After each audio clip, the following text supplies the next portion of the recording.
Friends, అందరికి సలాం అలైకుం, అందరికి నమస్తే. అందరు ఎలా ఉన్నారు ఫ్రెండ్స్? బాగున్నారా? హాయ్ ఫ్రెండ్స్, అందరికి గుడ్ మార్నింగ్ అండి. నేనైతే రాత్రి చాలా లేట్ వచ్చాను, పనికి వెళ్ళి పనుకున్నాండి. రాత్రి 2 గంటలకు వచ్చానండి. 6 గంటలకి ఇగో కాళీ మందిరికి వెళ్ళండి. కాళీ మందిరికి వెళ్ళి 1 గంటకు ఒక బస్సు లేదు, ఒక ఆటో లేదు.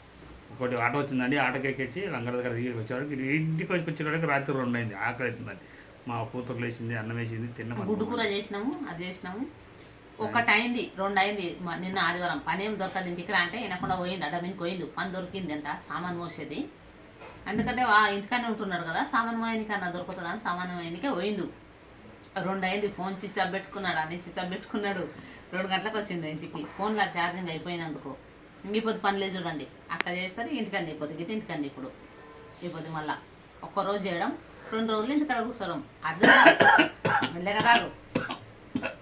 ఇప్పుడు లేచిండు, మొహం కడుక్కున్నాడు. నేను ఛాయ్ చేసిన, అన్నం వండిన, చిక్కుడుగా కూర చేసిన. ఇంకా పిల్లలు తినేసి కాలేజీకి వెళ్ళిపోయి, మా చిన్న కూతురు వాళ్ళు వెళ్ళారు, ఉండరు. పెద్దమ్మాయి గిట్ట వెళ్ళి కాలేజీ. మా బాబు ఒక్కడే పోయింది రోజు, వాళ్ళకి లేదు ఆడపిల్లలకు. ఇంకా అన్నం అది చేసినాం. ఇక మేము ఛాయ్ అయితే తాగుతున్నాము. ఇప్పుడు టైం వచ్చేసి 9 అవుతుంది. లేట్ అయిందండి, చాలా లేట్ అయింది రోజు మాది మొత్తం ఛాయ్ తాగడం.